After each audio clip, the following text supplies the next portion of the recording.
Yeah, hi, I'm Joanna Tan. I'm the Chief Executive of Children's Wishing Well.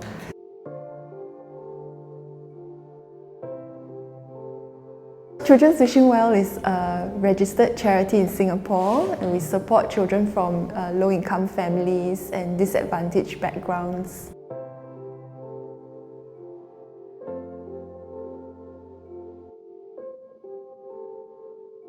So this is my 7th year here. Yeah. And before that, I was almost 20 years in the Ministry of Health, and that's where I started my career. Even now at Children's Wishing Well, I still volunteer at other charities.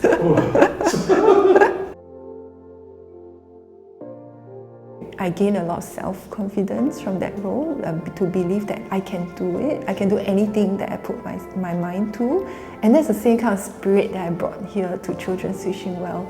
I think to instill in the kids that as long as they put their mind to it, they can achieve whatever they want, they can achieve their dreams.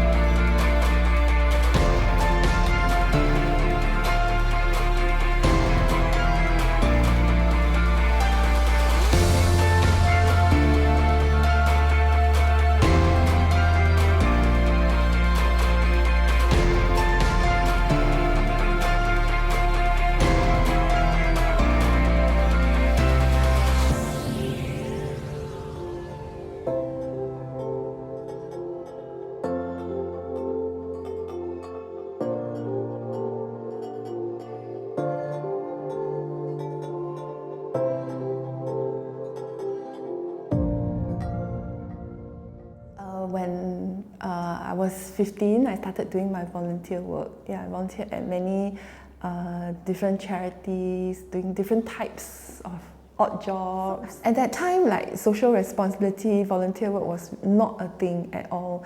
But I spent a lot of my time after school doing volunteer work. My parents were really unhappy about it.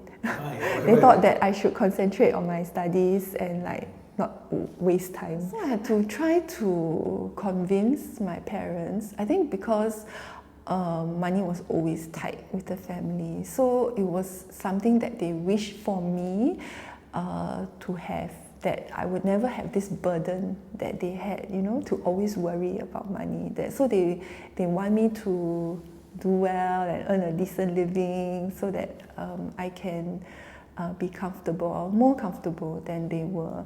It was something that I found meaning to, and I really enjoyed it. I remember one incident was quite traumatic. So I was tutoring some students at SAVH, Singapore Association for Visually Handicapped. So they were partially sighted students taking PSLE. So some of them were a bit older, like almost same age as me. And one day, when I got home after one of the tuition sessions, the police called me. And they said, one of the girls is missing and you were the last person to see her. Do you know where she went? And I was really terrified. I was like, I don't know anything. That sort of incidents really shook me. Many of the clients have extremely complex needs. And it's not like just one act by myself that can solve their needs. For example, it's not like I can just give tuition and then their problems will be resolved. They have deep-seated, long-running, complex issues, trauma that require many professionals to work together to help them. And that's when I thought that, okay, there's a lot more that needs to be done, and the solution is not so simple. I never stopped my volunteer work. Volunteering keeps me active and alive. It gives me energy. I first started out at KK Women's and Children's Hospital as a physiotherapist. And I work with children, with premature neonatals, with newborns, young toddlers, as well as women postpartum as well as elderly women. I only spent 1 year there, but it was a really, really enriching, enjoyable experience for me. This was my only time with direct patient interaction actually. I could treat the children, help them to walk, watch them grow up, and blue babies who were in ICU, I could help them and watch them leave the NICU. Elderly ladies who came to me for treatment and they got better and they recommended their friends to come and see me. And I saw my waiting list for my clinic grow, and that was really, really very rewarding to know that I'm actually making a difference to somebody's life. So for children, it was, many of them had either physical deformities at birth, or they had like global developmental delay, like they couldn't sit by a certain age, they couldn't stand, couldn't walk, and so on. So it's to teach them how to do those things.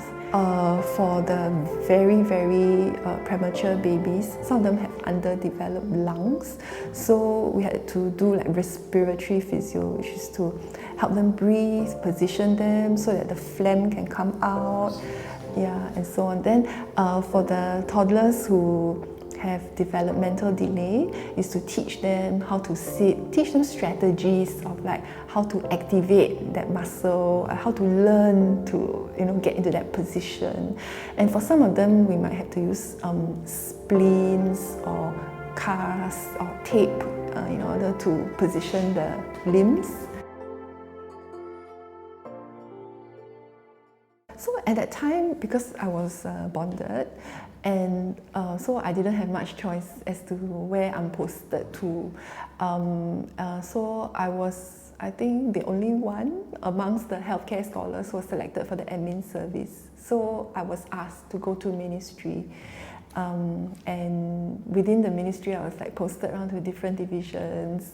And again, by a stroke of luck, ended up in different postings, which later turned out to be really, really enjoyable, right?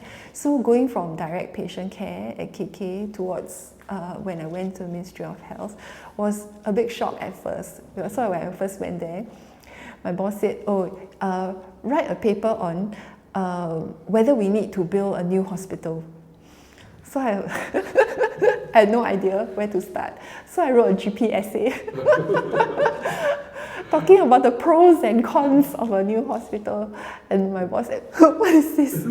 So that first paper about building a new hospital, slowly I managed to write a proper paper. And it was called the Western General Hospital. At that time, I showed data to say that the population is aging. This was the year 2002. The population was aging, our acute hospitals are bursting at the seams, we need another one in the West. It became Teng Fong Hospital, but Teng Fong opened at the end of 2013. Yeah, so that was 10 years in the making. So I was doing different portfolios, mainly in elderly care. So doing things like community hospitals, rehab, long-term care, like nursing homes. Yeah, so that's when I got to work a lot with the charity sector. So because many of the nursing homes and community hospitals are run by the charity sector, sort of like a desk-head function as well as a program planning function. So like to assess what sort of programs should be what kind of services should be provided at the hospitals or the nursing homes and so on. So looking at service development to see how we can improve the services that are provided, to restructure some of the where services are provided so that it will be most efficient for the healthcare system. So one example was, last time a lot of the services were provided in the hospital setting, in the acute hospitals. So this was extremely expensive. So one of the things I did was to try to move the rehab service downstream towards community hospitals and also to nursing homes to build up the capability in these other areas so that they can provide the rehab services there. So I remember when I came back from my second master's, the ministry told me there's only one job available for you. There's no other choice, you have to take it. And it's to head the international relations department.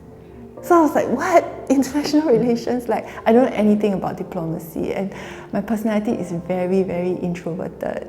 Yeah, so I prefer to hide behind a computer and type. I don't even want to meet people or to talk to people. Like, how can I be a diplomat?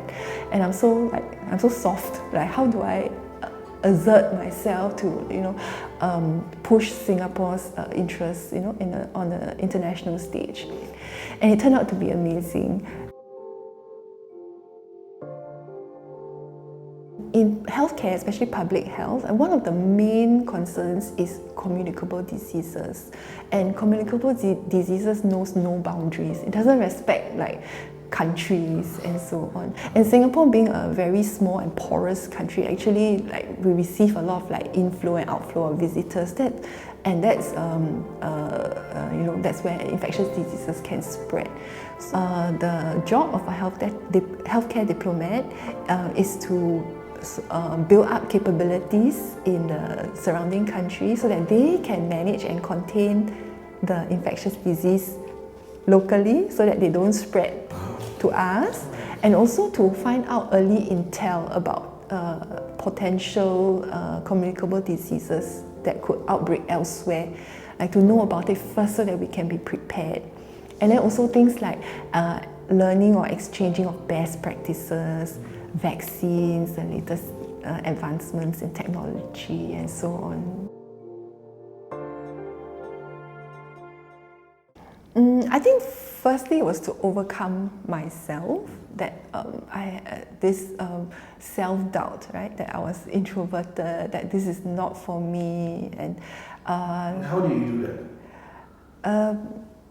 Yeah, so it's with that fighting spirit of hard work. I just need to work hard and need to believe in myself, the spirit that my parents instilled in me, and also through very supportive bosses. I think at that time I had this really, really great boss who believed that I could do it, and that was always encouraging and gave me appropriate guidance. I think that it was really important. Yeah, and also and then just learning. I think hard work, nothing beats that. Just continually improving myself. It was hard to imagine that a diplomat looked like this, Yeah, so I think it's also proving that things can be done differently, that diplomacy can be achieved differently through building trust, through building good relationships with people, through authenticity, that people believe that you are a good person. So they trust you and therefore they want to work with you, not because you exert yourself, So I think I gained a lot of self-confidence from that role, to believe that I can do it. I can do anything that I put my mind to. And that's the same kind of spirit that I brought here to Children's Wishing Well. I think to instill in the kids that as long as they put their mind to it, they can achieve whatever they want, they can achieve their dreams. I actually applied for this job on my own, and I was accepted based on merit. So it was called Students Advisory Centre and had been around since 2002. So when I took over Children's Wishing Well, I actually renamed it. But later, after I got in, I did ask for a secondment arrangement. Was it approved? Yeah. So at that time, my big boss was really, really supportive, and he said, it will be a good learning experience for me. You go there and learn 2 years and then you come back. And then I asked for an extension, and I asked for an extension. And then they finally realized, oh, I don't think she's coming back. Yeah. And finally you resigned from the service. Yeah, so I left. It was a big leap. I mean, from being a civil servant, from being in public health, to running a charity organization is something that's completely different. So it was my first job, my only employer, my whole life. It was really scary. In the ministry, the working hours are really, really long. I think it was very common for me to work until 3 a.m. or to, go to sleep just before midnight and then wake up at like 4 or 5 a.m. to continue working. So it was a very common thing for many of us. I was not the only one. So maybe the workload was very heavy and intellectually stimulating. Yeah, so that was the ministry, but the kind of exhaustion here is quite different.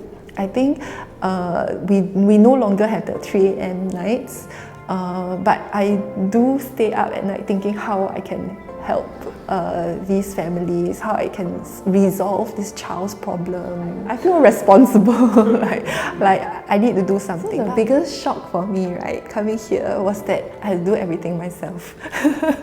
Yeah, and it was really difficult at first because in a large organization, I mean, if you work in an MNC, it's the same. You pick up the phone, you get IT support, you get HR support and so on. But here, there's nothing. I have to do everything myself. I remember one day our cook, she had already gone home, but the children had not finished eating, so I had to wash the wok myself. It was a huge wok. We had to wash in our big industrial sink back in Clementi. And as I was washing it, like my whole dress was wet because the water was splashing. And Chi Seong, our colleague, walked by and he was shocked and he said, "Joanna, you shouldn't be washing the wok." So I said, "Well, if I don't wash, then who will wash it?" They said, no, let me wash. So I said, "No, you shouldn't be washing the wok. You're the program manager." Yeah, so this is a place where it's like our home, like everybody does everything and everybody takes care of this center like our own home. So this was the greatest difference compared to working in a large organization. A senior in this sector asked me, "Who's backing you?" And I said, no one. Then he said, you can't survive. He said, "You can't survive, there's no one backing you." So I said, okay, well, I'll just try my best. So it was really, really hard, to be honest. I mean, when you have to do fundraising and there's no sponsor, there's no patron, there's no one advocating, I think it was really difficult, but we managed to do it. The key is to find what is genuinely needed on the ground, what service is really required. So when you provide a valuable service, the beneficiaries will benefit from it, and then the donors will see that the service is an important one. So the donors will naturally come. This is something that my former chairman, Mr. Maurice Nunn, he always emphasized to me. He said, it's not about a rah-rah and having a gala dinner to raise funds. It's not about having a backer or a sponsor. It's about providing a valuable service that is really needed by the community and providing real impact that everyone can see. Then the donations will stream in. And there's no need to do any fundraising if people can see that the service you're providing is valuable. Yeah, actually I've been thinking about that a lot. Yeah, because I have done a lot of things here at Children's Fishing Well. I've brought it to the next level, expanded the services. I've given a lot of myself to this organization, to the kids and families here, and I think what more can I give? Is it in a different sector? Is it a different area in social services? Is it a different service within children and education? And I don't know the answer. I'm still thinking.